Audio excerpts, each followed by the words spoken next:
సభకు నమస్కారం. నా పేరు వంశీకృష్ణ.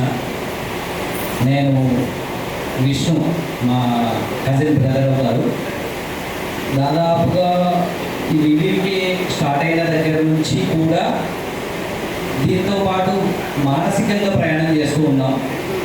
మానసికంగా గత సంవత్సరం మాత్రమే మా పిల్లల్ని నేను వరంగల్ షిఫ్ట్ అయిన తర్వాత మా పిల్లల్ని ఇక్కడికి ట్యూషన్ పంపించడం జరిగింది.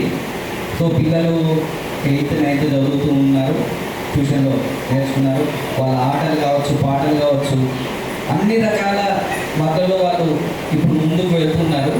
దానికి ఇక్కడ ఉన్నటువంటి ట్యూటర్స్ అందరూ పిల్లలు కూడా చాలా చక్కగా సహకారం చేస్తూ వాళ్ళు ఎట్లా ఉండాలి. నిజానికి ఇక్కడ ఇంతకుముందు మనుషులే మాట్లాడినట్టుగా ఒక క్యారెక్టర్ బిల్డింగ్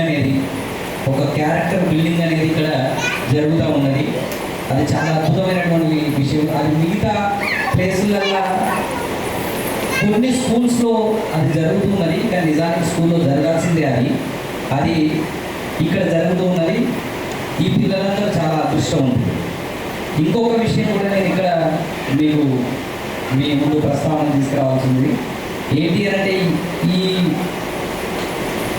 పిల్లలందరూ ట్యూటర్స్ అందరూ వాళ్ళందరితో కలిపి నేను శ్రీపరివార్ అనే ఒక యోగా ఆర్గనైజేషన్లో చేస్తాను.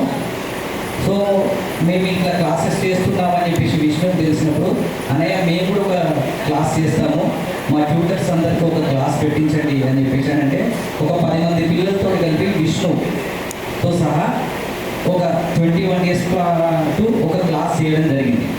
సో క్లాస్ అంతా అయిపోయిన తర్వాత అక్కడి నుంచి ఆశ్రమం నుంచి ఇంటికి వెళ్తామంటే ఏ ఒక్క పిల్లలు కూడా ఇంక్లూడింగ్ విష్ణుతో సహా మేము ఇంటికి పోము. ఇప్పుడు మేము ఇక్కడే ఉంటాం. ఇప్పుడు ఈ నేర్చుకున్నటువంటి సాధనను మా శ్రీపరివార్ యొక్క క్యాప్షన్ అనుకోవచ్చు, స్లోగన్ అనుకోవచ్చు, ఏమైనా సత్యం, సాధన, సేవ, ఈ మూడింటి మీదనే మేము మా ఆర్గనైజేషన్ అనేది రన్ అవుతాము. సో ఇక్కడ కొంత సత్యాన్ని మేము తెలుసుకున్నాము, దాన్ని సాధన చేశాము. ఇప్పుడు దీన్ని సేవగా మేము మార్చుకోవాలి. దానికోసం మేము ఏం చేయాలో అనేది ఈ రాత్రి మేము నిద్రపోకుండా మేము దాన్ని ఎట్టి పరిస్థితుల్లో ఏదైనా ఒక సంకల్పంతోనే మేము ఇక్కడి నుంచి బయటకు వెళ్తామని చెప్పి ఆ రోజంతా వాళ్ళు రాత్రి నిద్రపోలేదు.